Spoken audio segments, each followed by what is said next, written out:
This video is a direct sequel to our Season 2 DLC review. Please check out that video first for last year's DLCs. If you want a more comprehensive review of the base game and Year 1 DLCs, be sure to check out our Year in Review. Growing from strength to strength, Planet Zoo has continued its post-release development, now into its third year of support. In this season, which roughly corresponds to the year 2022, we saw 4 DLC packs and 4 accompanying major patches, adding 23 new animal species, plenty of new scenery pieces, and a host of mechanics and gameplay changes. In this review, we'll go through each of them individually and assess their overall standing against previous content drops, and analyze the state of the game as a whole after its third season. This is Planet Zoo, the Season 3 DLC review.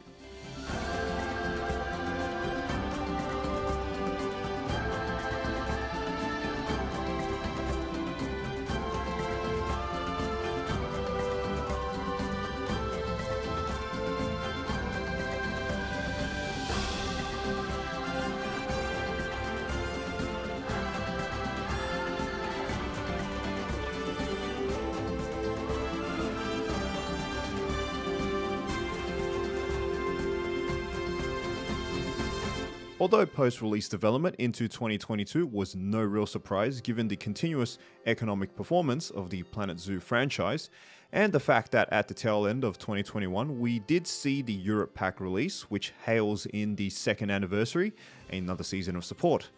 Frontier Developments, however, have embarked into a slightly different direction, introducing fresh new DLC concepts after all the major continents have been covered. Sure, some glaring regions of the Earth were omitted, notably Greater Asia, but after the Europe Pack, the 6 continents of Asia, Australia, Africa, the 2 Americas, and of course Europe, have now each had a representative pack. There was much online discussion on what was next. Well, the Wetlands Animal Pack released in April of 2022 and brought the discussion to an interesting twist. It seemed like Frontier were now moving towards biome packs, but then in June, the Conservation Pack released, depicting the new concept that is probably going to become the new standard, themes around animal categories. In this particular instance, highly endangered species. The final DLC of this season, the Twilight Pack, released in October of 2022, and represents the crepuscular or nocturnal theme, with animals that are active at dusk, dawn, and everything in between. As a result, in this video we'll be covering each of the 4 packs in chronological order and summarize what each of the accompanying major patch cycles brings to the Planet Zoo game. And we'll also take a look at this year's anniversary update at the end of the video.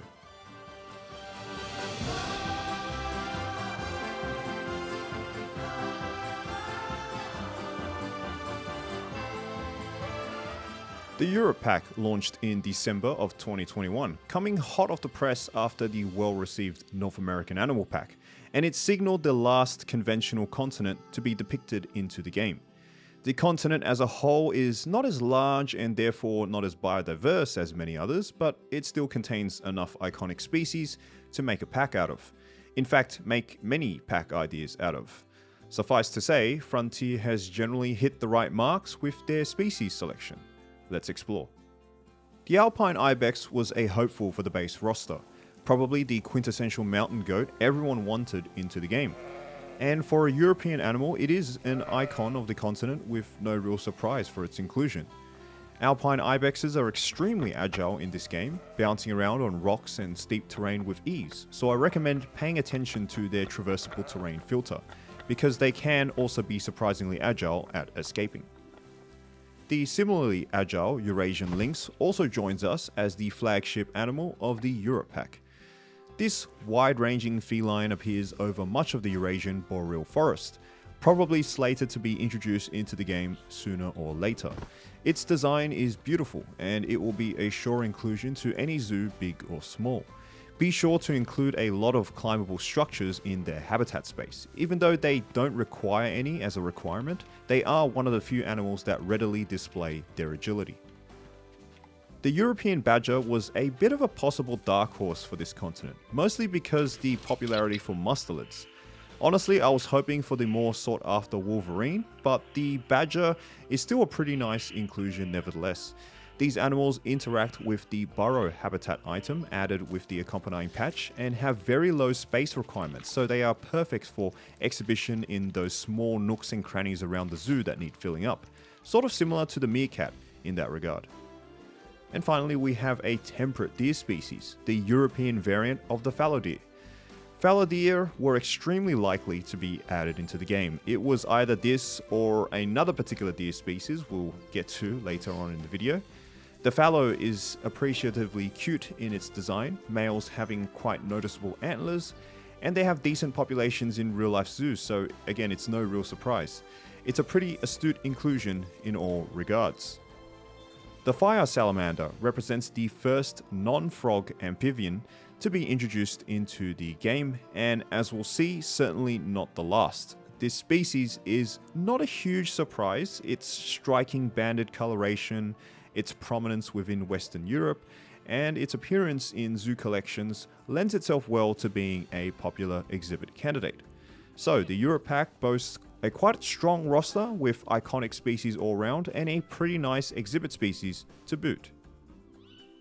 Scenery included in this pack amounts to 285 construction pieces, one of the larger amounts seen in DLC packs. The main highlight are rustic stone walls, very useful for a medieval castle theme, but many smaller iconography and paraphernalia allows players to explore Victorian settings or a continental theme typical of late 1800s European zoos. The bridge arch is useful for designing canals, and much colour can be placated around the zoo with the diverse amount of customizable flags. Foliage pieces include the London plane tree, which appears in many urban cities today, and the Mediterranean cork oak and olive trees. Besides all these, I think my favourite pieces are some of the new facilities. There's new entrances in the coach and ferry, a more organic spawn point for guests if you are bored of creating buildings as entrances. The food truck as well. I mean, it's not really a strictly European exclusive thing, but certainly a classic of more theme park oriented zoos. The pack also comes with a timed scenario and sandbox map called Owl's Pine Zoo. Get it? And how awesome is this map? A tall, snowy mountain outfitted with a gondola ride to the peak is reminiscent of an alpine European ski resort. But the lower levels feature a bustling Dutch canal district with the new building pieces. The zoo itself has ample space with enclosures already set up featuring the pack's new species, as well as some more exotic lemurs and savanna animals. Well-built habitats for the snow leopard and Himalayan brown bear should bring in some heavy cash flow. An incomplete train ride with ready-made stations just needs to be completed, and you have one of the most beautiful and heavily built-up maps in the entire game. Patch 1.8 features prominently a new habitat shelter for small critters, a burrow. This is an absolutely amazing free addition that will greatly ease the burden of creating suitable shelters for smaller animals. It's often really hard to fine-tune the terrain on a micro level, so creating realistically small burrows with the terrain tools is nigh impossible. Well, with this new feature, it's a ploppable, and this mechanic has been expanded over several later patches to incorporate more animals. Today, there's two sizes, a standard size for the aardvark and badger, whilst a smaller burrow can accommodate the meerkat, prairie dog, and platypus. I hope other animals get retrospectively added into this mechanic as they come along, and I hope there's variants of burrows, maybe a ploppable cave or den entrances for some of the larger animals in the future. Patch 1.8 also enhanced the amenities management by introducing restaurants. This is an expanded facility that serves a large number of guests and generates huge profits if located intelligently. It satisfies guest hunger, thirst, and rest, but I feel it should also satisfy the toilet need as well for realism purposes. Regardless, it's brimming with creative potential. The customization in being a modular piece, the ability to set your own tables and design a dining room and link it to the restaurant adds a great ability for players to create large dedicated eateries rather than the restrictive stalls from before. It's made even more redundant by the addition of counters, which are specifically designed to use with the food truck. Overall, restaurants should help with reducing micromanagement, as you don't need to manage as many businesses and shop fronts as before, with stalls now relegated to a more niche and selective role around the zoo.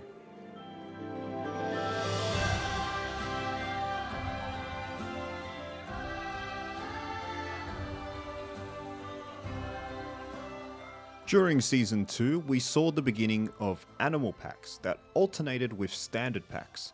Animal packs sacrificed scenery items to instead bring 8 animals and was reserved for truly biodiverse pack concepts. Here we have the Wetlands Animal Pack, released in April of 2022, focusing on semi-aquatic animals with many favorites and surprising inclusions entering the roster. The Asian small-clawed otter is infamous in zoos worldwide for its pungent odor and mischievous behavior. Here, its introduction brings one of the most highly requested otter species into the game, despite the fact that, well, for all intents and purposes, its niche is already established with the giant otter, and they do resemble each other behavior-wise.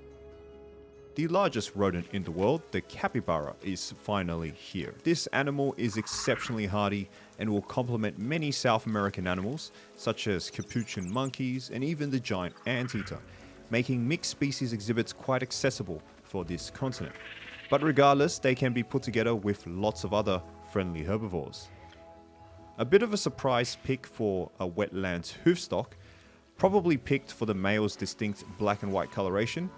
It does bring some variety to Africa, which is predominantly savanna and tropical animals. Now we have something more marshy and aquatic to pair with something like the African buffalo. The curious platypus makes its somewhat remarkable and unexpected debut with the Wetlands pack as well. I did not see this coming from a mile away because I thought they were a bit too difficult to implement. Platypus do come with quite complicated habitat requirements despite their small size. They require ample space as well as deep and shallow water. It should make for a reasonably challenging construction effort. Timid by nature, they are also another animal that uses the burrow feature. Another somewhat surprising pick, given the abundance of wetland birds available to choose from. I wouldn't have been my first choice personally, but the Japanese red-crowned crane soars into the roster as a no doubt interesting inclusion. They have species enrichment with the Japanese macaque as well, and their shrieks and grunts will add some zooscape ambience around the park. Given that we have already plenty of cool crocodilians and their relatives recently, the spectacled caiman is a decent pick, but again not first choice. I feel there was other unique reptilian candidates to consider that would still fit the wetlands environment. Regardless, many players wanted the spectacled caiman from way back in the South America pack. The wild water buffalo is not to be confused with domesticated water buffalo, as this wild ancestor is in fact endangered, but it is overall a weaker pick that resembles a filler species. It does pair nicely with Indian and Southeast Asian herbivores such as the rhino or elephant in a large mixed species wetland habitat. The exhibit animal of the Wetlands Animal Pack is the Danube-crested newt. A fairly unfamiliar species, it is a species of salamander and thus continues the salamander exhibit streak. I always have a tendency to enjoy the swimming exhibit animals more than land-based ones simply because they do seem more active. Overall, I think the roster was a bit weak. Despite featuring 8 animals, the Wetlands Animal Pack has as many exchangeable candidates as it does must-have animals. I don't know, it's a hard one to judge, this one, and I imagine this is probably subjective in terms of value and worth, more so than any other Planet Zoo pack. The Wetlands Animal Pack doesn't come with much scenery for obvious reasons, but it does contain a few more than just signage for the associated species, such as decal butterflies and snails, which is extremely useful for many murals and landscape background projects. The DLC also includes a submarine buoy enrichment, which is compatible for many smaller aquatic animals, and a hot water tap for the capybara and Japanese macaque. The new scenario map is the Green Leaf Zoological Park, based in the Pantanal wetlands of Brazil. It's a mostly incomplete zoo without many furnishings or animals. However, with a bit of renovation work, there is an otter habitat and primate habitat workable from the outset. A good consideration for a starter zoo with a lot of water bodies to build around. Patch 1.9 features a new task for the educators, roaming talks. Instead of scheduled shows at the animal talk points, they will wander the zoo and occasionally stop to hold informative talks about conservation topics or nearby species. This is a great way to boost that education rating just a little bit further and reduce the downtime of educators having less things to do. In other big news for this patch, a pseudo first-person mode is implemented with the Explore camera. It's not quite Zoo Tycoon 2 first person, as you're not actually controlling anyone and you can't really interact with animals or guests, but it does offer a better perspective to take photos from or observe your park. Besides this, the patch introduces a lot of extra customization options for bodies of water, speakers, and billboards. All in all, a pretty small patch.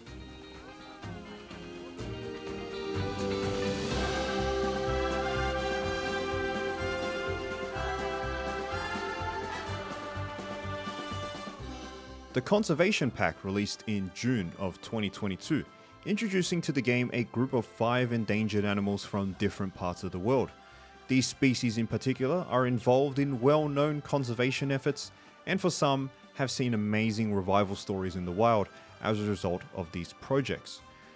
The animals in this pack are some of the most desired frontrunners and are extremely sought after by much of the community, but they can be seen as repetition of some niches and animal types already found in the base roster. The Amur leopard is a personal favourite, entirely for the fact that this is the first true leopard species added, an animal that has been requested since the game's release 3 years ago. The Amur variety is considered one of the rarest cats on Earth. They do, however, occur in some major zoos around the world as a result of a well-funded captive breeding program.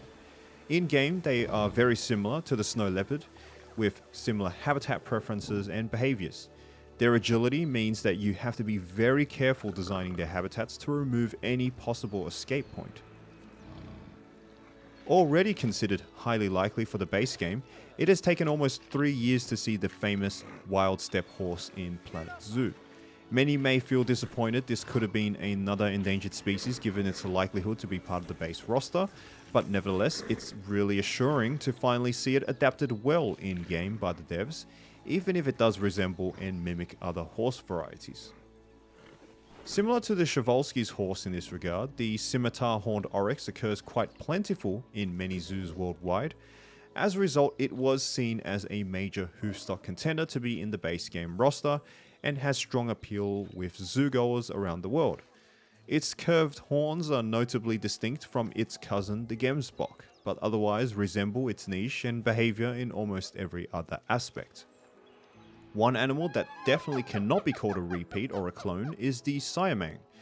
Besides the fact that its popularity with the community has seen calling for its arrival since the Southeast Asia pack, the Siamang is in some ways the unofficial flagship because so many unique animations were implemented for it, such as brachiation or arm swinging, and their booming chorus calls that can be heard across the zoo.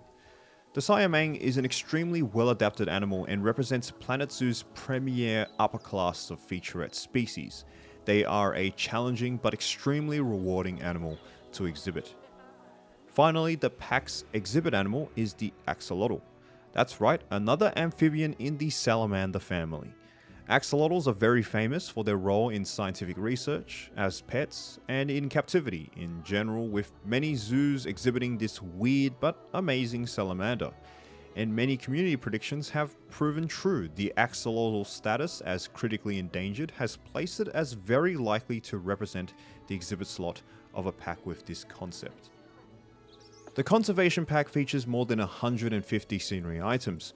Although that isn't a huge amount compared to other similar packs featuring 5 animals, it does provide a distinct conservation theme and lots of foliage. I especially like the modern yet green building blueprints. In my opinion, it's one of the best architecture themes presented. The foliage also complements each of the animals in the pack as well, such as Korean pines for the Amur leopard, fig trees for the Siamang, and plenty of steppe and desert flowers and shrubs for the 2 ungulates.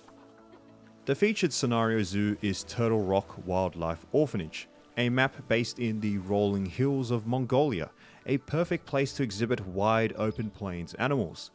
Architecture in this map combines features of the base game East Asian and the DLC's new conservation themes, blending together a mix of both worlds. There is a very nice pre-constructed circular walk-in habitat already built for the Chinese pangolin, and a pre-made moated island in the center of the map that I converted into an Amur leopard habitat. Its overall flat surface makes it an easy-going starter zoo for new projects. Patch 1.10 further adds another method to improve guest education, with the Education Station. Primarily targeting children, these interactable facilities spice up the zoo with a bit of arcade charm. This can definitely be expanded on in the future, and it's another welcome mechanic to assist education, often one of the most difficult metrics to keep high.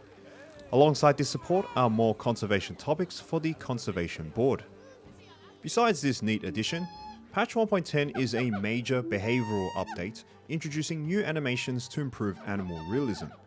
With the implementation of choruses for Siamangs, both wolf species currently in the game will also perform choruses. I believe the alpha of the group begins echoing a call, which the other members of the tribe or pack reciprocate back. It's another neat behavior addition for social animals that is hopefully expanded for more species in the future, and it also occurs rare enough that it feels special to witness. With the Siamang's brachiation, metal climbing frames were added into the game. Although they can be used by any climbing animal, specifically only those that brachiate will do arm swinging animations on these. So far that's only the Siamang, but again, expandable in the future. There's a new sniff behavior where animals will engage with recent changes in their habitat by investigating new objects or areas. This will be especially noticeable if an individual is moved to a new habitat or its current habitat is expanded or new objects are placed. The sniffing behavior is performed by most mammals in the game. All in all, patch 1.10 is one of the largest and deepest post-release updates for Planet Zoo, providing lots of free scenery items, buildings, and animal behaviors, definitively making up for the previous lackluster 1.9 update.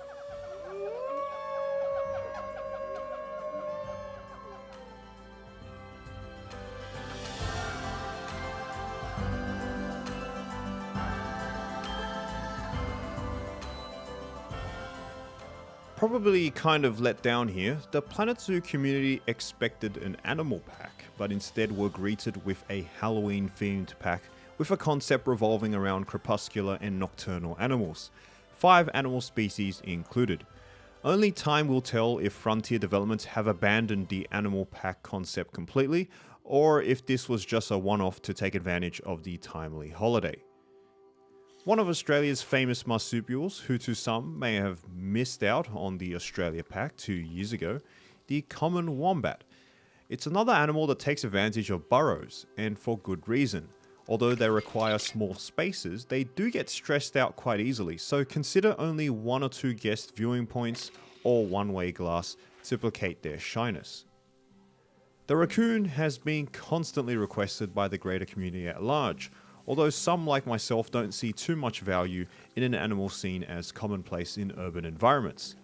Raccoons are somewhat of a challenge to exhibit, as they require not only climbing space, but water to swim. Red foxes are another widespread Eurasian species that is not only a twilight animal, but helps paint the pack as somewhat representing urban dwellers as well. Playful and inquisitive, they are a decent, cheap animal for franchise zoos or build projects in the beginning stages. Because they breed prolifically, they are great at yielding early conservation credits. The striped skunk is another urban critter that is famous for its musk-filled scent glands. It pairs extremely well with the raccoon, and both benefit from co-species habitation with each other.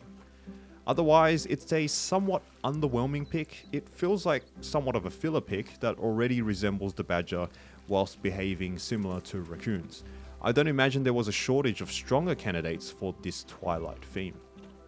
By far the most stunning inclusion, even though it is technically a minor exhibit animal, is the Egyptian fruit bat. No longer confined to small exhibits that have existed since the beginning of the game, these bats represent a revolution as they must be kept in the new walkthrough exhibit. Even though the bat is a welcome inclusion for many, I personally consider the walkthrough exhibit the more important addition. The Twilight Pack includes over 200 scenery items, mostly centered around Eastern European Gothic architecture and the Halloween holiday theme. Jack-o'-lanterns, gargoyles, decorative mushrooms, and masonry work are some of the highlights. Definitely a bit more niche than other packs though. It's reminiscent of Planet Coaster's Spooky Pack.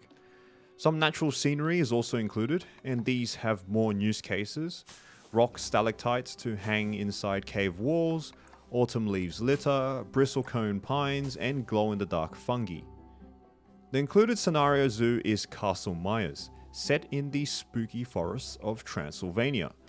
Unlike all the other scenarios since the Arctic Pack, Castle Myers is an addition to the campaign story, where we have to fix yet another one of Myers' broken zoos, this time with a particular Halloween theme.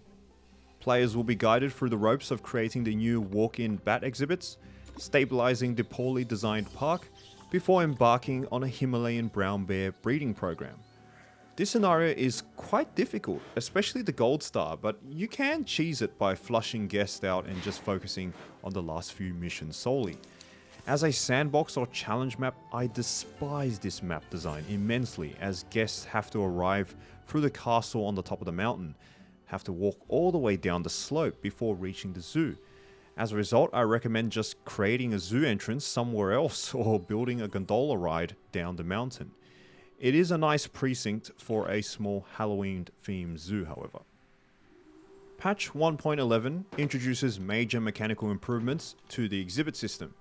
Firstly, the walkthrough exhibit is a modular building that features a path for guests to walk through in its interior. Highly customizable, it should allow for future implementation of other flying exhibit species. Butterflies, gliders, and of course birds are all potential users.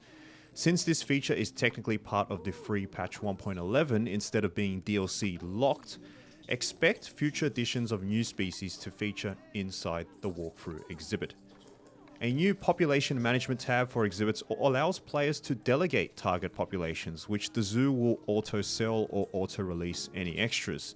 Since exhibit animals tend to breed very quickly within the in-game time, it's a handy micromanagement quality of life implementation. Set up properly, it can provide a steady trickle of conservation credits. Furthermore, educators will occasionally hold and showcase exhibit animals to guests during animal talks. Of course, it is only available to certain species, as some are just too dangerous or cumbersome to handle. Custom images can also be displayed as facades for exhibit walls as well. All these changes suddenly invigorate the exhibit experience. Previously, these minor critters were often ignored by the majority of players, but now are somewhat more worthwhile to add into your zoo. The patch also features some free scenery pieces, with the towering California redwoods and the small ball pumpkin enrichment as a highlight.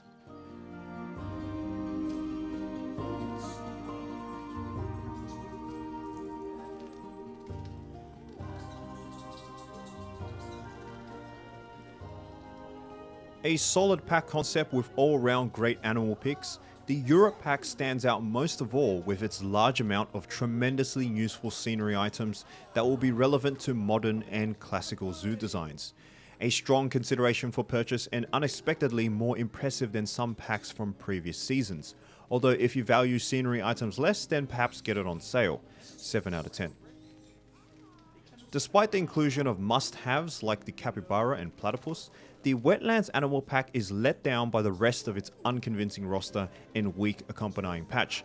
I don't want to judge this pack too harshly because at the end of the day, it is an animal pack and represents a lot of value for the end user, but in my opinion, it doesn't beat out the Southeast Asia or North America animal packs. Worth a purchase or get it on sale if you're not super desperate for more species. 6 out of 10. There's two ways to judge this pack. Either you believe many of these animals should have been in the base game, or resemble clones of existing animals, or you're more sympathetic to the fact that they've been finally added regardless. To err on the side of sympathy, some of the animals in this pack are my personal favorites. The leopard, oryx, and Chevalsier's horse I've been waiting for since the beginning of the game. An amazing scenario map, bolstered with the amazing 1.10 patch, the best update of this season, and you have my favorite pack of 2022, 8 out of 10. It's a divisive concept, as some will cherish these animals and others will completely ignore this pack because of them. The Egyptian fruit bat is the revelation here, but the walkthrough exhibit is introduced in the free 1.11 patch, so any future additions won't need this pack to be purchased. As a result, the entirety of the pack, including its divisive animal picks, niche scenery props, and its troublesome scenario map design, can only be summarized as mediocre at best. Get it on sale or skip entirely, 4 out of 10. For comparison, these were my ratings for the previous packs. Europe is on par with the Australia and Aquatic packs. I really like all of these packs for their combination of good animal selections plus good scenery, and it's the sort of standard that's good for the future of the game. The animal pack this season is unfortunately one of my lower rated DLCs, but it's by no means a bad pack with that score. I feel like this pack is extremely hard to judge objectively because it's dependent on the perception of certain species. The Conservation Pack is my pack of the year and a strong overall contender against other packs, whilst the Twilight Pack, which should have been an animal pack, ends Season 3 on a relatively moot note. This season, I do not think Planet Zoo deserves a rating improvement from our overall score upgrade last year, which was 8 out of 10. With Planet Zoo's 3rd anniversary occurring in November 2022, the small 1.11.2 update was released with some freebie content. Following up from last year's anniversary's free lemur, this year the red deer is introduced. This was my personal prediction for the European deer species, but it nonetheless shows itself here. An elegant, yet very hardy, easy to manage species that doesn't require huge spaces or much enrichment.